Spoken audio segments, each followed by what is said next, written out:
कलियुग के दर्द से उबे तो नहीं है, किसी कष्ट में आप उबे तो नहीं हैं, प्रभु राम की याद में आप खोए हैं शायद, और जेएनयू की घटना से आप रोए हैं शायद। वाह, कहीं ऐसा तो नहीं, कहीं ऐसा तो नहीं कि आपके मन में निठारी की कथा हो या जलती ट्रेनों की व्यथा हो।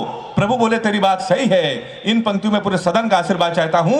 प्रभु बोले तेरी बात सही है, मेरे रोने का कारण यही है, आज हर इंसान हिंसा के दौर में पल रहा है, मेरी तो केवल पूंछ जली थी, आज हिंदुस्तान जल रहा है। मेरी मैं चाहता हूं कि आप हेमंत को स्नेह के साथ सुने, जोरदार तालियों के साथ आप उसका स्वागत करें। आज उसने सगाई का कोट दोबारा पहना है, उसके लिए बहुत उसे शुभकामनाएं। ये मेरे घर का कवि सम्मेलन है। हम लोगों का सपना होता है कि डॉक्टर कुमार विश्वास जी मंच पर बैठे हों, वहाँ पे चढ़ने का अगर फल मिल जाए तो ये लगता है कि कवि सम्मेलन के 8-10 की यात्रा पूरी हो गई। डॉक्टर कुमार भैया के लिए मैं कुछ कह ही नहीं सकता। हमसे लोग पूछते हैं, हमारे दोस्त पूछते हैं कि तमाम कवियों को यश भारती और पद्मश्री मिल गई, तुमको क्या मिला 8-10 सालों में? तो मैं उनको बताता हूँ कि मैं डॉक्टर कुमार विश्वास जी के चरणों पर बैठकर जो कविता पढ़ रहा हूँ, इससे बड़ा सम्मान मेरे लिए कुछ नहीं हो सकता। मैं एक इंटरव्यू सुन रहा था रोहित शर्मा का। वो कह रहे थे कि जब से हमारी बेटी पैदा हुई है उसके बाद हमने पीछे मुड़ के नहीं देखा। 10, 12, 15 शतक उन्होंने मारे। बेटियां निश्चित रूप से बहुत ही सौभाग्यशाली होती हैं। मेरे बेटी कोई नहीं है, मेरे 2 बेटे हैं। दादा मैं आपको बता रहा हूँ, वो भी बहुत ही सौभाग्यशाली और बहुत लकी है मेरे लिए। मेरा एक बेटा 6 साल का है, एक बेटा मेरा 6 महीने का है। जब मेरा 6 साल वाला बेटा पैदा हुआ, बड़ा बेटा जब पैदा हुआ, तो इतना लकी मेरे लिए है कि मैंने एक छोटा सा मकान खरीदा, छोटी सी गाड़ी खरीदी, एक स्कूटी खरीदी। जब दूसरा वाला बेटा पैदा हुआ जो इस समय 6 महीने का, वो उससे ज़्यादा लकी है। जब वो मेरा छोटा वाला लड़का पैदा हुआ, उसके बाद हमारी शादी भी हो गई। बहुत अच्छे। उससे ज़्यादा लकी क्या हो सकता है? एक बार ताली बजा दीजिए तो मैं शुरू हो जाऊं। मैं आपके अपने घर का हूं। मुझे जमाने की सबसे बड़ी जिम्मेदारी आपकी है। कानपुर में एक स्कूल में पढ़ाता हूं। कोई हास्य कवि का टीचर हो जाए तो बच्चे का भविष्य आप समझ सकते हैं। हमने अपने स्कूल के एक बच्चे से पूछ लिया, हमने कहा बेटा ये बताओ 1 किलो रुई और 1 किलो लोहा, दोनों में भारी क्या होगा? उसने कहा मास्टर साहब लोहा भारी होगा। मैंने कहा बेवकूफ, मैं जो तुमसे कह रहा हूँ कि 1 किलो रुई 1 किलो लोहा, जब दोनों 1 किलो है, रुई भी 1 किलो है, लोहा भी 1 किलो, तो लोहा कैसे भारी होगा? इसका जवाब सुनिएगा। उसने कहा मास्टर साहब आप हमको 1 किलो रुई फेंक के मारिए, हम आपको 1 किलो लोहा फेंक के मारते हैं। तालियां अभी भी कमजोर है आपकी। बहुत अच्छे। तो आप जान जाएंगे क्या भारी होगा। हमने दूसरा क्वेश्चन पूछा। हमने कहा हिंदुस्तान में सबसे तेज उड़ने वाले पंछी का क्या नाम है? उसने जवाब दिया हाथी। हमने खड़े हो जाओ तुम्हारे बाप क्या करते हैं? उसने कहा दाऊद के गिरोह में शूटर हैं। हमने कहा बैठ जाओ, हाथी सही जवाब। बहुत अच्छा। तो मास्टर भी बड़े होशियार होते हैं आजकल के। मैं आपको बता दूं, हमारे प्रधानमंत्री जी ने पूरे हिंदुस्तान में सफाई अभियान छेड़ रखा है। सफाई अभियान की शुरुआत हमारे कानपुर में भी हुई। हमारे एक विधायक जी ने एक वृक्ष लगाया, पौधा, उसको आधे घंटे बाद बकरे ने खा लिया। शाम को विधायक जी ने उस बकरे को खा लिया। तो मैं उसी कानपुर का हूं साहब। दादा कुमार विश्वास जी हमसे पूछ रहे थे कि यार ये वीर रस के कवि इस कवि सम्मेलन में क्यों नहीं है? तो मैंने दादा को बताया जब इतने वीर लोग खुद ही भारत में हैं और सबसे ज्यादा वीर लोग तो कानपुर में हैं, तो क्या जरूरत है वीर रस के कवियों को बुलाने की? आपको सच्ची घटना बता रहा हूँ। 1 महीने पहले कानपुर के एक हमारे व्यक्ति विजयनगर में रहते हैं, यादव जी, वो हमारे पास आ गए। कहने लगे हम जा रहे हैं डिस्कवरी चैनल। हमने कहा वहाँ क्या करोगे? कहने लगे हमको शेर से मुलाकात करनी है। जब मोदी जी शेर से बात कर सकते हैं, शेर के कान में बात कर सकते हैं, उनकी फोटो वायरल हो सकती है, तो मैं तो कानपुर का हूं, तो क्या मैं नहीं जा सकता? तो हमने उनका भाई साहब आप क्यों जाओगे, आप नहीं जा सकते हो? कहने लगे नहीं हमको जाना है, पूरी क्वार्टर हमारी जेब में पड़ी है। हमको टोकने की जरूरत मत करो। और आपको सच्ची बात बता रहा हूं कि वो व्यक्ति, वो यादव जी डिस्कवरी चैनल गए और उन्होंने फोटो 2 दिन बाद डाली, शेर के कान में वो बात कर रहे थे। सही बता रहा हूँ, बिल्कुल सच्ची घटना। 15 मार्च को उनकी याद में कवि सम्मेलन है। कुमार भैया संचालक, ताली अभी भी कमजोर है आपकी। तो इतने वीर लोग हैं कानपुर में। अभी हमारे कश्मीर मुद्दे की बात चल रही थी, तो ट्रंप ने कहा इसमें मध्यस्थता करेंगे। तो हमने कहा हमारे मोदी जी इस काम के लिए हैं, तो आपको क्या जरूरत है, आप क्यों मध्यस्थता करोगे कश्मीर के लिए? मैंने 8 पंक्तियां लिखी, मजा आ जाए तो तालियों का महोत्सव देकर मुझे शुरू कर देना। हमने कहा ट्रंप ज्यादा बोलोगे तुम्हारी दस्तार चली जाएगी, सर की पगड़ी। हमने कहा ट्रंप ज्यादा बोलोगे तुम्हारी दस्तार चली जाएगी, गोली चली इधर तो उस पार चली जाएगी। हमारे घर के मसले में तुम अम्मा ना बनो, अमित शाह को भेजेंगे, तुम्हारी सरकार चली जाएगी। अमित शाह को भेजेंगे, तुम्हारी सरकार चली जाएगी। ये स्थिति आपको प्रणाम करता हूं। इससे अच्छा आप लोग मुझे क्या सुनोगे? 10, 15, 20 मिनट आपके बीच में रहूंगा। मुमताज जी आएंगी, वो श्रृंगार की बातें करेंगी, प्यार मोहब्बत की बातें। मैंने आज तक श्रृंगार के विषय में कुछ नहीं लिखा। प्यार मोहब्बत के विषय में मैंने आज तक, तो छोड़िए, लड़की को नहीं देखा। 4 पंक्तियां लिखी, मैं प्यार मोहब्बत से क्यों दूर रहता हूं। कि एक फूल, और चौथी पंक्तियों में मुझे तालियों का आशीर्वाद दीजिएगा, कि एक फूल तुझे देने के लिए सस्ते में ले लिया। एक फूल तुझे देने के लिए सस्ते में ले लिया, देखे ना कोई इसलिए बस्ते में ले लिया। फूल तुझे देने को निकले थे जाने मन, पर बजरंग दल वालों ने उसे रास्ते में ले लिया। तो मैं बहुत रोता हूँ साहब, सही बता रहा हूँ आपको। ब्रिगेडियर सर बैठे हैं, बिल्कुल मैं सही बता रहा हूँ। मैंने आज तक प्यार मोहब्बत कभी नहीं किया। अच्छा, प्यार मोहब्बत छोड़िए, हमने किसी लड़की का आज तक गौर से देखा तक नहीं। अच्छा, लड़कियों की बीमारी होती है, बीमारी सही हो तो नौजवान हाथ उठा के मेरा समर्थन करना। लड़कियों की बीमारी होती है, किसी लड़की का आप गौर से देख लो तो कहेंगी देखो कैसे कुत्ते की तरह देख रहा है, ना देखो तो कहेंगे कुत्ता देख भी नहीं रहा है।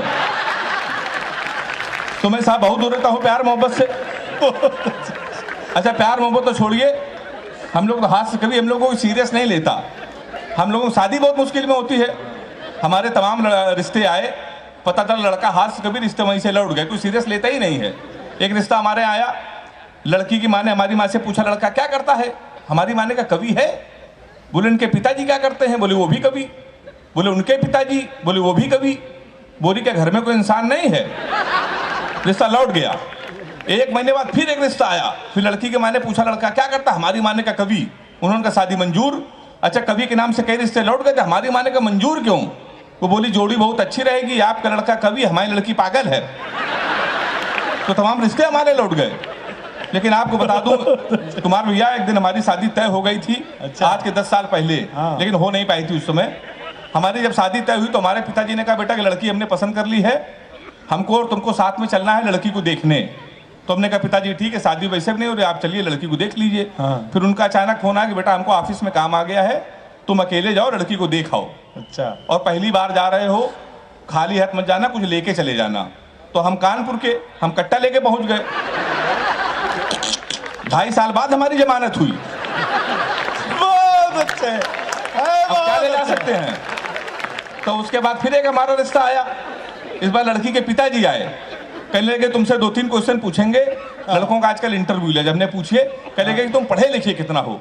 हमने कहा अंग्रेजी से मैं क्या है, कहने लगे 2-3 क्वेश्चन पूछेंगे, बता दिया तो शादी फाइनली परमानेंट कैंसिल। हमने कहा पूछिए कि कितना पढ़े लिखे। हमने कहा अंग्रेजी से मैं क्या। बोले अंग्रेजी आती है। मैंने कहा बिल्कुल आती है। बोले अंग्रेजी बोल लेते हो। मैंने कहा बोल लेता हूँ। बोले ABCD आती है। अब मैं अंग्रेजी का टीचर, हमसे पूछ रहे ABCD आती है। हमने कहा आती है। कह रहे हैं आती है तो छोटी ABCD सुनाओ। कहाँ सुनाते हम छोटी ABCD। कहने के तुम अंग्रेजी फेल। गणित आती है। हमने कहा आती है। कहने के 41 का पहाड़ा सुनाओ। 41 हम उसमें ही फेल। कहने के आखिरी क्वेश्चन पूछ रहे हैं, बता दिया तो फाइनली परमानेंट कैंसिल। हमने कहा पूछिए। कहने के हिंदुस्तान में सबसे बड़ा कांड क्या हुआ। हमने कहा जलियांवाला बाग। बोले वेरी गुड, ये कब हुआ था। हमने कहा 1919 में। बोले इसमें हुआ क्या था। हमने कहा अंग्रेजों ने हमारे कई 1000 आदमियों को मार दिया था। हमसे कहने लगे सबके नामों पते बताओ। तो हमारी वो शादी भी कैंसिल। उसके बाद हमारी शादी होने की उम्मीद हुई। एक लड़की हमको मोहल्ले में पसंद थी, तो हम उसके घर चले गए। हमने उनके पिताजी से कहा कि आपकी लड़की पसंद है, हमको शादी करनी है, हम इससे प्यार करते हैं। तो कहने लगे प्यार तो इससे सारा मोहल्ला करता है, सारे मोहल्ले की शादी इससे कर दें। तो हमारी वो शादी भी कैंसिल। फिर एक दिन हमारी शादी हो गई। बिल्कुल आपको सच्ची घटना बता रहा हूँ, भारत और पाकिस्तान का मैच था क्रिकेट का। अच्छा। पूरा हिंदुस्तान मैच देख रहा था, हमारी शादी थी। हमने पिताजी से कहा आज के दिन शादी न करिए, पूरा देश मैच देख रहा, हमारी आप शादी कर रहे हो। नहीं माने, कर दी। भारत और पाकिस्तान का मैच, हमारी शादी। हमारे कुछ कानपुर के दोस्त हमारी बारात में डांस कर रहे थे, कान में मोबाइल लगा के भारत पाकिस्तान सेमीफाइनल मैच की कमेंट्री भी सुन रहे थे। दोनों काम एक साथ कर रहे, बारात में डांस कर रहे, कान में मोबाइल लगा कमेंट्री सुन रहे। हम दूल्हे के बेस में सजे थे, घोड़ी के ऊपर बैठे थे। जैसे बारात घर पहुंचने वाले थे, एक लड़का घूम के हमारी तरफ चिल्लाया, बोला छक्का।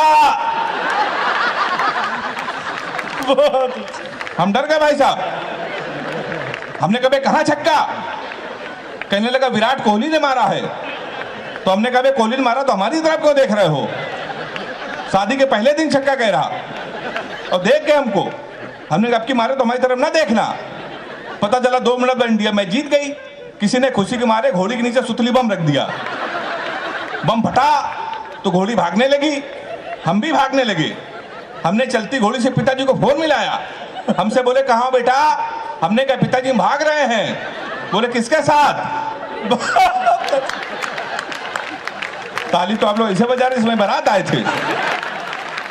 हमने कहा घोड़ी के साथ। बोले बे शर्म नहीं आती? भागना तो किसी लड़की के साथ भाग जाते। हमने कहा पिताजी वो बहक गई थी। कहने लगे आज घोड़ी बहकी है, कल को गधी बहक गई तो उसके साथ भाग जाओगे। उन्होंने मोबाइल बंद कर लिया। 1 हफ्ते लगातार हम भागते रहे।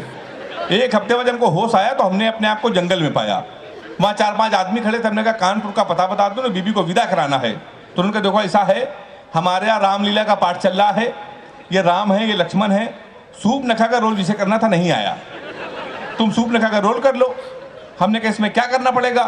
बोला नाक कटवानी पड़ेगी। हमने कहा वो तो कट चुकी है। हमने उनकी बात मान ली, रात भर सूप नखा का रोल किया। सुबह 4 बजे हमारी आंख खुली, हमारे असली कपड़े गायब, वहाँ के आदमी गायब, सूप नखा के ड्रेस में पैदल पैदल हम अपने घर पे। हमारे पिताजी छज्जे के ऊपर खड़े थे। हमने कहा पिताजी पहचाना? उन्होंने हमारी माँ से कहा इसको कटोरा आटा दे दो। हमारे पिताजी नहीं पहचान पाए। हमने कहा आपके पुत्र हैं? बोले बेवकूफ मत बोलो, हमारे 2 ही पुत्र हैं, एक इंजीनियर एक नाक कटवा के घोड़ी के साथ भाग गया है। हम ससुराल के तुम्हारे साले ने भगा दिया। हमारे घर के सामने पुलिस थाना, पुलिस को हमारी जरूरत कब पड़ जाए इसलिए हमने घर थाने के सामने ले लिया। तो हम थाने गए तो एसपी साहब बैठे थे। हमने कहा हमारे साले खिलाफ FIR लिख लीजिए। कहने के तुम ही हेमंत पांडे हो? हमने कहा, कहने के तुम्हारे नाम पहले से FIR है घोड़ी के अपहरण की। तुमको 2 दिन का समय दे रहे हैं, घोड़ी नहीं तो तुम जेल चले जाओगे। उत्तर प्रदेश का बड़ा व्यंग एक टिप्पणी में कर रहा हूं, टिप्पणी समझ में आ जाए तो हाथ उठा के मेरा समर्थन करना। हमने उनके पैर छू, हमने कहा घोड़ी ढूंढ लाइए। कहने के पुलिस का काम है घोड़ी ढूंढना। हमने कहा ढूंढ लाइए। कहने पुलिस के इतने बड़े अधिकारी घोड़ी ढूंढ लाए। हमने कहा एसपी साहब भैंस तो आप ढूंढ लाए थे। हाय हाय वाह, क्या बात है मन, बहुत अच्छे, जीते रहिए, वाह। व्यंग पे आपने तालियां बजाई।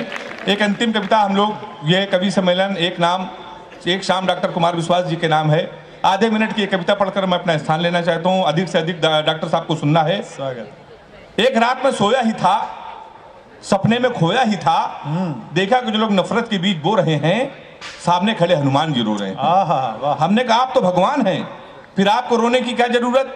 और वैसे भी सीता हरण पे आपा खोए नहीं थे, लक्ष्मण मूर्छित पे भी आप रोए नहीं थे। आपने सूरज को निकला, आप मुस्कुराते रहे थे, आपकी पूंछ तक जली, आप खिलखिलाते रहे थे।